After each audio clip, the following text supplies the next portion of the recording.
cemetery walking as a regular routine. So for the past number of years, I've been reading obituaries. And you might say, Robin, that's negative. And I don't think it's negative. I think it's really positive. Because I think few things are as powerful to wake you up, to remind you about what's most important, to fuel your energy, to get you into the game so you let go of your fears and you do what you need to do to get big things done than connecting to your own mortality.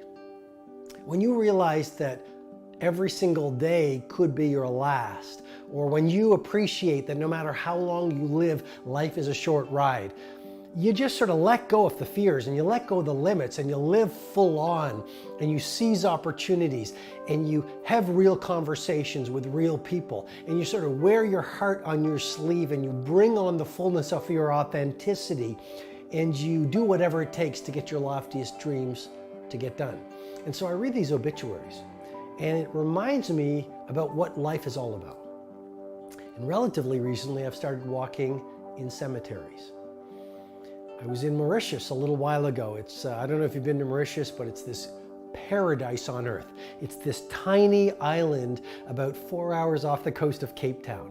And I've been to Mauritius a number of times. I was there to give a big leadership event. You know, I talk about leading without a title. So it was filled with iconic CEOs and people running big industries and big companies and entrepreneurs and startup people. And it was really wonderful. But I also took about a week and a half just to refuel and to work on my new book and to reconnect with my values and to set myself up for the coming months. And one of the things I did was I went for a long walk. I love walking. I find interesting, like I find a lot of the most creative people and most productive people in the planet, they all have one thing in common. They have the routine of walking on a regular basis. And so I love walking. I've walked in nature for many, many years. And so here I am in Mauritius and I just started walking. And I was actually listening to an interview of Charlie Rose and Steve Martin. And it was done in New York in front of an audience of a few thousand people. And it was about an hour and a half long. And Steve Martin was talking about his career, and Charlie Rose is one of the great interviewers of our time. So he was asking about how he became so good at what he did and his life and his love of art and stand-up comedy and acting. I mean, Steve Martin became an actor after a stand-up comedian, etc. And so I'm walking and the sun is setting and I'm walking along the Indian Ocean and I'm looking at the flowers and I get to this little village. And it's this really, this little village with a lot of character. And as I'm walking along the edge of the village, still close to the seaside, I spot a cemetery. And I've learned to follow my instinct more than ever before because instinct is more powerful than reason. And life will lead you to an interesting place if you stay with the flow. And so I walked towards this cemetery and I walked into the cemetery. And I started walking through the cemetery very respectfully and carefully. But it was interesting to me because a lot of the tombstones were just made out of wood. And somewhat sadly, some of the wooden crosses were actually really, really small. And you could tell that the grave sites were of kids. And as I walked through the cemetery, I saw these crosses and I saw some tombstones. Some looked very old. A few graves looked fresh. And it reminded me really about the shortness of life. I mean, Marcus Aurelius has written one of my favorite books, The Meditations of Marcus Aurelius. And actually, he didn't write it. Marcus Aurelius was a Roman emperor. And during a long military campaign in his journal, he wrote his thoughts and his philosophies. And someone found those diaries, those journals, and made them into this book called The Meditations of Marcus Aurelius. And he does talk about the shortness of life. And so does, Epictetus and a lot of the great Stoic philosophers.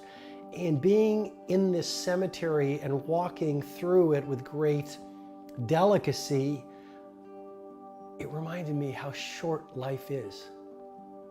And it reminded me we all have hopes and dreams and we never know when those dreams are going to get dashed. And you know, we never know when our last day will unfold.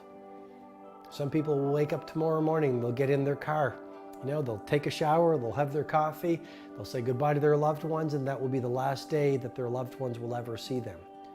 You know, some people on the planet the day after tomorrow will go into their doctor's office to get the result of a routine checkup, and the doctor will say, sit down, I've got some sad news for you. And they'll be diagnosed with maybe some kind of a terminal illness. I mean, accidents, illness, tragedy, catastrophe is also a reality of humanity. And so what I'm suggesting to you is do whatever it takes to be in the moment and to stay positive and to stay on your game and to optimize your craft and to spend time with your loved ones and to take care of your fitness and to learn something new every day and to enjoy the beauty of sunsets and star-filled nights, and at the same time, as much as possible, please do not lose perspective. Stay connected to your mortality. You know, Steve Jobs in that famous Stanford speech said it really well. You know, you are naked. You have nothing to lose. And he learned that when he connected to his cancer. And so maybe you will install a ritual once a month. On the way home from work, you will pull over to a cemetery and you'll spend 5 minutes even in meditation, looking at the tombstones, looking at the crosses, studying the graves, or whatever your tradition is in whatever nation you're from, because not every tradition I know has the grave site. Sometimes it's the funeral pyre, which really reminds me that life is really short and you never know when your last day is going to be. And so just build some kind of a routine to remind you on the shortness of life, so that you tell the people you love how you feel about them, so you write the letters that need to be written. And I know people don't write letters, but writing a letter to someone you need to express forgiveness to or gratitude to is really powerful. Pursue the projects that will allow you to be the legend of your industry. Chase the passions that fuel your joy and live every day as if it was your last, because we never know when our last day will show up.